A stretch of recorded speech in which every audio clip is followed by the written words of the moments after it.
Hi, this is Tim of the 1916 Company. Welcome and thanks for logging on. If you love this watch, email me, Team Mosso at the1916company.com for purchase, pricing, and availability questions concerning this watch. Today, a watch that is an outgrowth of the Omega Seamaster and Aquaterra families. This is the Omega Seamaster Railmaster.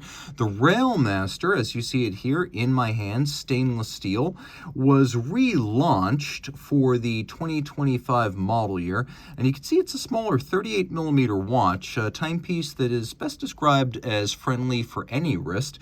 38mm in diameter, you can see in profile. It measures only 12.6 millimeters thick and 44.9 millimeters from lug tip to lug tip, with a 19 millimeter spacing between the lugs. So you can see clearly Seamaster Aquaterra related, but a bit more compact. It wears beautifully on my 16 centimeter circumference wrist down the barrel. You can see I've got plenty of clearance on either side.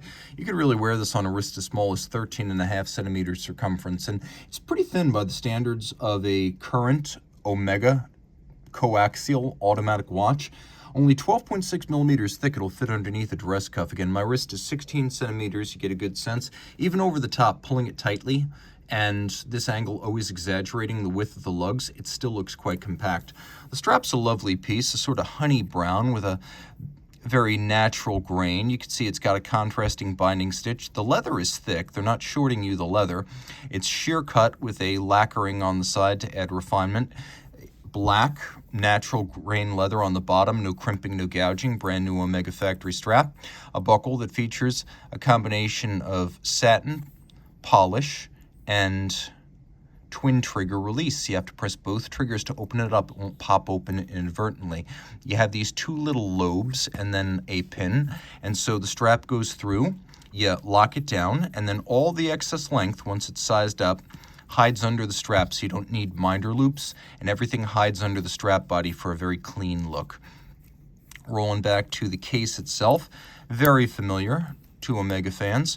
Lyre style lugs. You've seen this design on Seamasters and Speedmasters since the early 60s. Outboard, we have a longitudinally satinated case with a expanding bevel that flares over the lug hoods.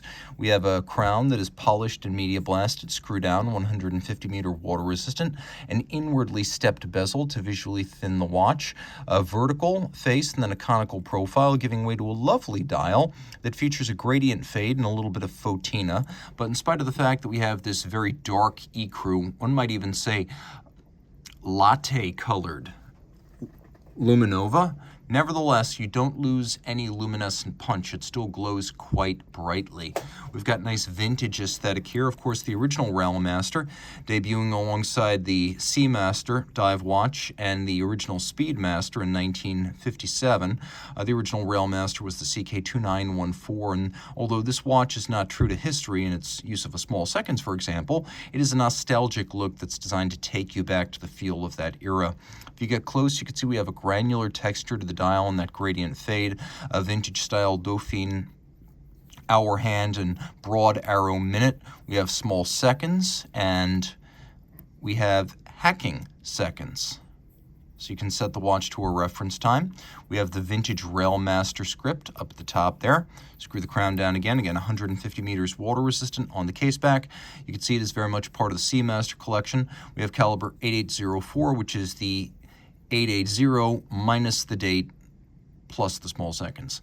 So automatic winding, 55-hour power reserve, beat rate 25,200 vibrations per hour, single barrel, stop seconds, highly shock resistant with a full balance bridge and a free sprung balance, also basically amagnetic with silicon hairspring, anti-magnetic balance, balance staff, and escapement to over 15,000 Gauss or 1.5 Tesla.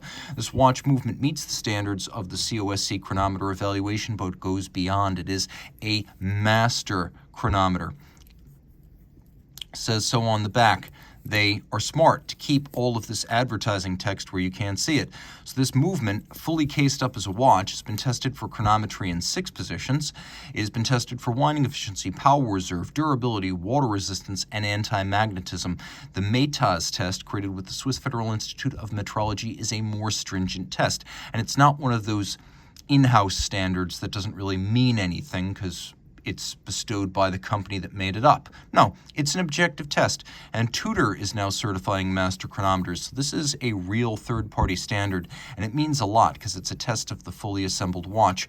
We have a tri-level coaxial escapement, the system invented by British watchmaker George Daniels in the 70s and industrialized by Omega in 1999, improving power reserve, reducing maintenance requirements, and improving chronometry. It uses tangential friction to reduce friction rather than the greater sliding friction of a standard Swiss lever. We have polished screws, blackened screws, machined but handsome bevels, and then arabesque Côte de Genève across the bridges, so it's a good-looking movement. If you love this watch, reach out to Team Mosso at the 1916company.com for purchase and pricing details.